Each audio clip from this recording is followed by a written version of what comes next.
మన ప్రభువును రక్షకునైన యేసుక్రీస్తు నామంలో ఈ వీడియోని వీక్షిస్తున్న మీ అందరికీ ప్రైజ్ ద లార్డ్. ఈరోజు మరొక అంశంతో, అంటే చాలామంది క్రైస్తవులకి తెలియని మరొక అంశము ఏంటో మనము ధ్యానిద్దాం. లూకాసు వార్త 15వ అధ్యాయము 11 నుంచి 32 వచనాలు కనుక మనం ధ్యానిస్తే అక్కడ ఒక తప్పిపోయిన కుమారుని గురించి వ్రాయబడి ఉంటుంది. ఆ తప్పిపోయిన కుమారుడు ఎప్పుడైతే నేను తండ్రి నుంచి నేను అనవసరంగా బయటకు వచ్చాను, నేను తప్పు చేశాను, పాపం చేశాను అని గ్రహించాడో, మొట్టమొదటిగా అతనికి ఏం కలిగిందంటే మనసులో ఒక పశ్చాత్తాపం కలిగింది. అరే, నేను చేసింది తప్పు కదా, మా తండ్రితో ఉంటే నాకు ఈ యొక్క కష్టాలు శ్రమలు ఉండేవి కాదు కదా, నేను అనవసరంగా తండ్రి నుంచి నాకు ఆస్తి కావాలని చెప్పి నేను ఇలా బయటికి తీసుకొని వచ్చి నేను మా యొక్క ఫ్రెండ్స్తో ఈ విధంగా వ్యర్థపరిచి నేను ఈరోజు ఈ విధంగా ఉన్నాను, ఈ యొక్క కష్టకాలంలోంచి నేను బయటపడాలి అని చెప్పి ఒక పశ్చాత్తాపం వచ్చింది. పశ్చాత్తాపం రావడమే కాదు, తన హృదయంలో ఏమనుకున్నాడంటే నేను ఇప్పుడు తిరిగి మళ్ళీ నా తండ్రి దగ్గరికి వెళ్తాను, ఆయన దగ్గరికి వెళ్ళి తండ్రి నీ కుమారుణ్ణి అనిపించుకోవడానికి కూడా నేను యోగ్యుని కాదు అని చెప్తాను, కనీసం నీ దాసులో ఒక దాసునిగా నేను ఉంటాను అని చెప్తానని చెప్పి తన హృదయంలో బలంగా అనుకొని ప్రయాణమయ్యాడు. ఎప్పుడైతే అతను వచ్చాడో దూరం నుంచి చూస్తున్న తండ్రి పరిగెత్తుకుంటూ వచ్చి ఆ కుమారుణ్ణి స్వీకరించాడు. అంటే చూడండి, ఒక వ్యక్తి తాను చేసిన తప్పును తెలుసుకున్న తర్వాత 2 విషయాలు జరగాలి. నెంబర్ 1 పశ్చాత్తాపము, అంటే తన యొక్క మనస్సులో తన యొక్క జ్ఞానం చేత బుద్ధి కలిగింది.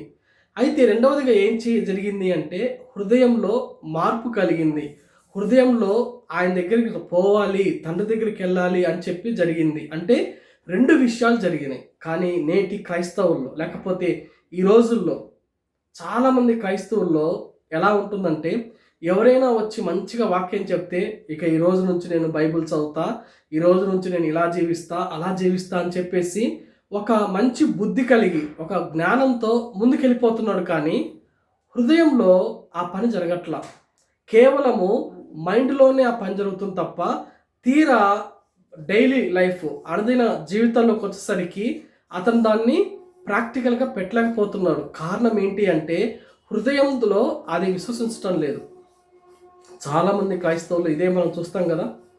మనం వాక్యం విన్నప్పుడు కానీ, లేకపోతే ఎక్కడి నుంచి అయినా సరే మనం ఎవరైనా వర్తమానం చెప్పినప్పుడు కానీ మనం విన్నప్పుడు చాలా పౌరుషంగా ఉంటాం. మనం ఈ రోజు నుంచి నేను దేవుని కోసము పౌరుషంగా జీవిస్తాను, దేవుని కోసం నేను ఇలా జీవిస్తా అలా జీవిస్తా అనుకుంటాము. కానీ తీరా మళ్ళీ 2 రోజులు అయ్యేసరికి 3 రోజులు అయ్యేసరికి తిరిగి మళ్ళీ మనము పడిపోతూ ఉంటాం. దీనికి కారణం ఏంటి అంటే నీవు మనసులో, అంటే బుద్ధి చేత మార్పు చెందింది కానీ హృదయంలో మార్పు చెందలా. అంటే ఎప్పుడైతే మనము పశ్చాత్తాపం పొందామో, పశ్చాత్తాపం ద్వారా మన పాపాన్ని తెలుసుకొని దాన్ని విడిచిపెట్టిన తర్వాత తిరిగి దేవుని దగ్గరికి రావాలి. చాలామంది క్రైస్తవులు దేవుని దగ్గరికి రారు, తిరిగి మళ్ళీ వాళ్ళ పనుల్లోకి, తిరిగి మనుషుల దగ్గరికి, తిరిగి వాళ్ళ యొక్క పద్ధతిలోకి వెళ్ళిపోతారు. కాబట్టి నిలబడలేకపోతున్నారు. కాబట్టి ఈ వీడియో వీక్షిస్తున్న నీవు ఒకవేళ ఇలాంటి సిచ్యువేషన్లో, లేకపోతే ఇలాంటి పరిస్థితుల్లో ఉంటే దేవుడు నీకు ఒక మంచి అవకాశాన్ని ఇస్తున్నాడు. ఏంటి అంటే నువ్వు బుద్ధితో నువ్వు మారాలి అనుకుంటున్నావు, కానీ హృదయం ద్వారా నా దగ్గరికి రావట్లేదు. నువ్వు కనుక నా దగ్గరికి వస్తే నేను నీకు దాని నుంచి విడుదల పొందే శక్తిని ఇస్తా, బలాన్ని ఇస్తానని దేవుడు సెలవిస్తున్నాడు. కాబట్టి మనము క్రైస్తవులంగా దేన్నైతే విడిచిపెట్టాలి, ఏ పాపాన్నైతే దేవుడు నీకు చూపించాడో ఆ పాపాన్ని బుద్ధి ద్వారా విడిచిపెట్టడమే కాదు, మనసు ద్వారా దాన్ని అంగీకరించి దేవుని కోసం నిలబడాలి. ఇటువంటి కృప దేవుడు మనకు దయచేయునుగాక. ఆమెన్. Praise the lord.